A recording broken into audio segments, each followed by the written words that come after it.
Joining me now is Heritage Foundation's Margaret Thatcher Center for Freedom. He is Nile Gardiner. Your reaction to that? Well, firstly, thanks very much for having me on the show from London here. And with regard to that video that's been watched all over the world, it should be pointed out that really it's Trudeau of Canada who is the one who's mocking President Trump. Emmanuel Macron may be joining in, but Boris Johnson, who's hosting it all, isn't saying anything at all. The Dutch Prime Minister is also there. He's not saying anything. So it's really just the Canadian leader and possibly the French leader as well here. But so I think it's been sort of blown out of proportion by many critics of President Trump. And I think overall, actually, the NATO leaders meeting in London over the past 2 days has been very successful, actually, for President Trump and for the United States.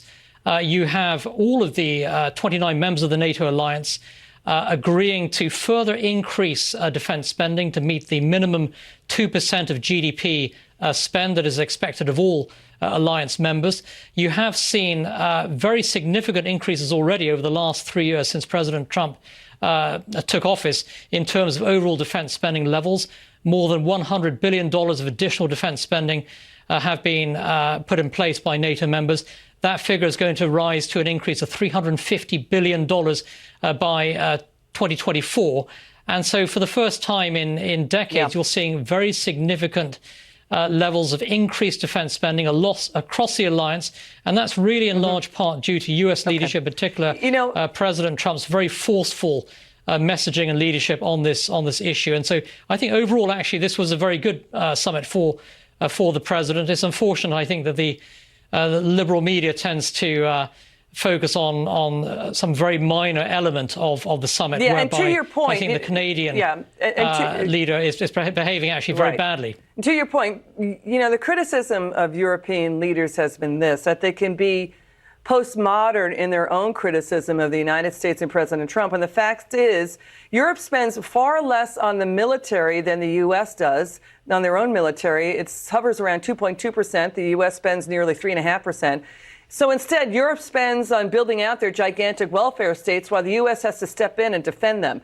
I mean, you've pointed out that under President Trump, there are more troops on the ground now in Europe than under President Obama, and that President Trump has done what George W. Obama couldn't, getting NATO countries to increase their spending on NATO.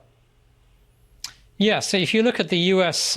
spending level on defense, about 3.4 to 3.5% of GDP, you compare that with the average across European members of NATO, and that average actually is, I would say, closer to around 1.6% of it's GDP. pretty low. So there's a huge difference. Yeah, it is here. a huge difference. We've got Atlantic Magazine saying Trump basically broke the golden rule, heaping abuse on America's closest friends. I want to show this interchange between the leader of France and the president at NATO. Watch this. Number one problem are not the foreign fighters. This is the ISIS fighters in the region. And you have more and more of these fighters due to the situation today. This is why he's a great politician, because that was one of the greatest non-answers I've ever heard. And that's okay. Okay, what the president is talking about there is France is now pressuring Iraq to take back France's own ISIS fighters.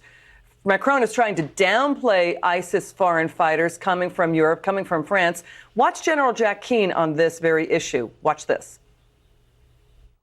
Iraqis and Syrians make up close to 20,000 ISIS detainees. 2,000 are Europeans that are in Syria. And certainly, as you noted, Iraq has challenges and therefore shouldn't be sort of farmed out detention center for the Europeans. Your reaction? Yeah, I think that's that's a very important point there. And France is actually a big producer of Islamist radicals, many of whom have gone off to, fight in Iraq and Syria for ISIS. Now, France doesn't want those radicals back, not least because the French courts probably would have difficulty convicting a lot of these terrorists, actually. And it's the same across Europe, where you have liberal judges who find it very hard to actually put terrorists in jail. And also, I think with Emmanuel Macron, there's a great deal of hypocrisy here. Macron talks a big game, but, how many French troops are actually fighting in Syria, for example? There's a small number of French special forces, but Macron isn't volunteering to send thousands upon thousands of French soldiers over to fight in Syria. And always, the French complaints are against the United States. Well, the United States does act all over the world to defend freedom, to fight against ISIS, to fight against terrorism.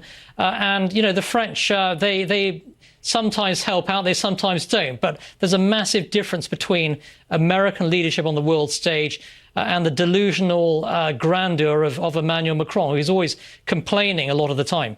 To your point, Nile, it's excellent. There's now a near collapse of ISIS in eastern Afghanistan as U.S. troops and Afghani forces are pushing ISIS out from there. Nile Gardiner, thank you so much for your insights. We really appreciate you coming on. Good to see you. Coming up.